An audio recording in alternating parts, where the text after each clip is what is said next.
Hi class, and welcome to this week's lesson, lesson 12. Getting close there, just about 3 weeks left. 2 more weeks of instruction, so this week is instruction, next week's instruction. Then the final week, we don't have any new material, it's just focusing on the final exam. So, really close. You guys are doing an excellent job.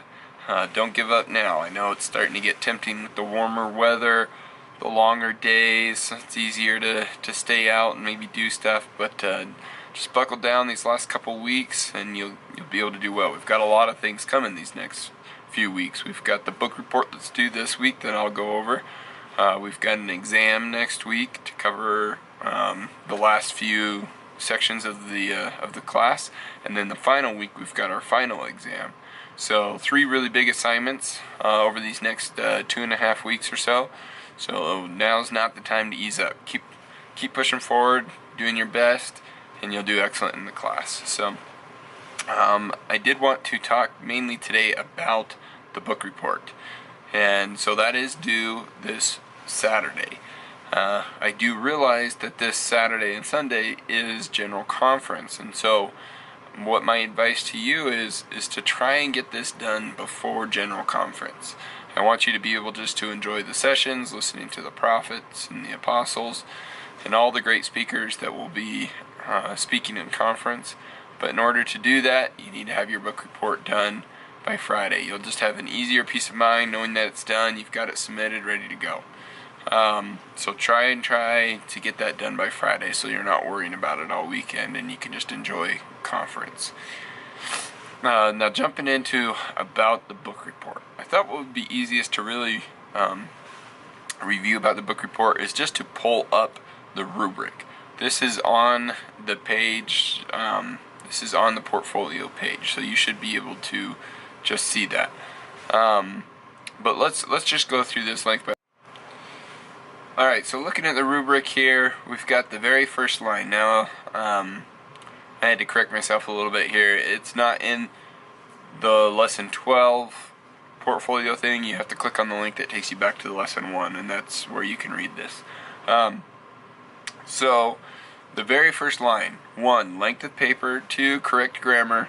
3. Double spaced. 4. Title page. 5. Resources page. Each one of those is worth a point. Let me just talk about each of those a little bit.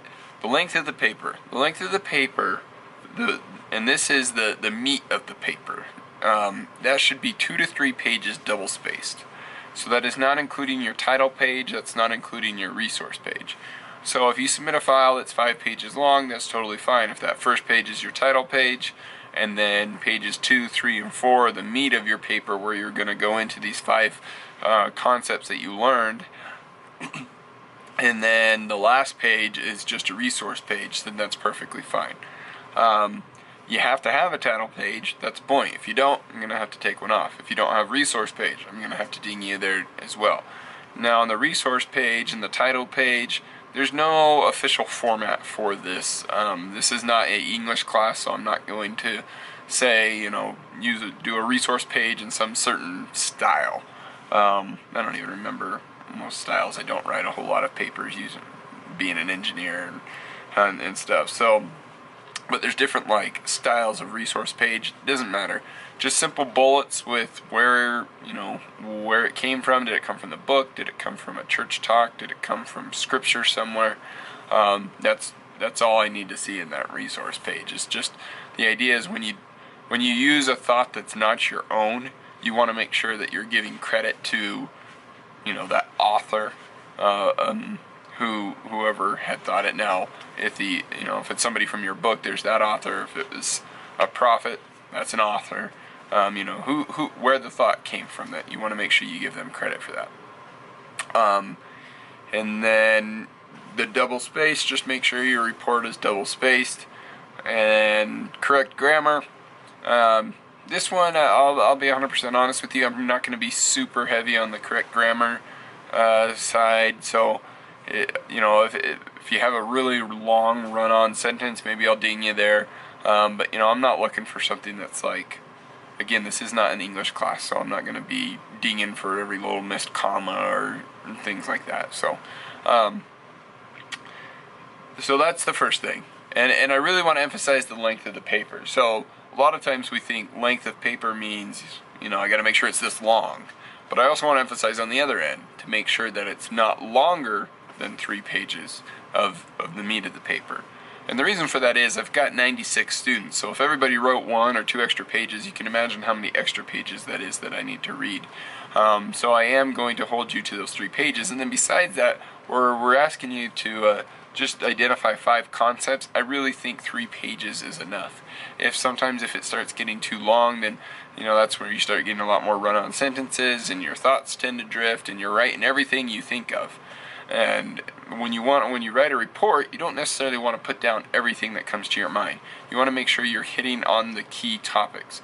What are the 5 things that I learned? How do these compare with the gospel? And is it in harmony with the gospel? And how is this going to reflect on my life? I mean, that's what we're looking for. So keeping it to 3 pages helps kind of keep that condensed as well.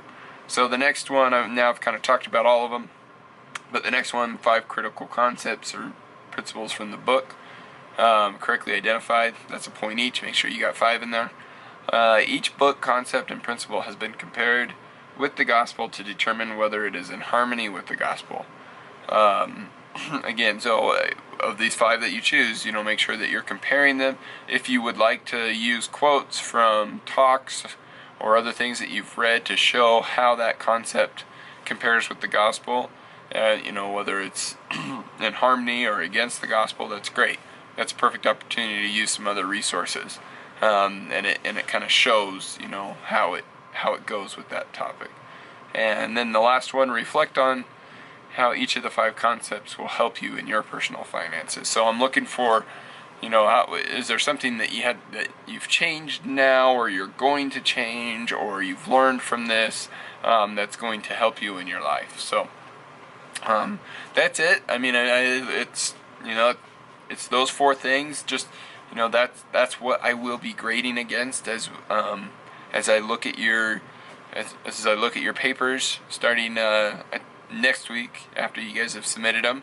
This is what I'm going to use. I have the rubric. This is the point system, and that's how I'm going to go through and grade your paper. So that way, I just wanted to show this, make sure you're full transparency, you guys know what's expected, and then hopefully that helps you in writing your paper and make it a little bit easier for you.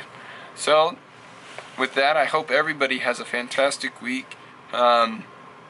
Enjoy conference. Make sure you set some time aside that you'll be able to watch the sessions. If I know sometimes for personal reasons maybe you can't watch all of them, but make sure that you're able to watch some of conference this weekend, especially with the newly called prophet. It'll be great to hear from him for the first time as the prophet of the church at General Conference. So I'm excited for it. I hope you guys are excited for it, and I hope you're excited for the week. Have a great one.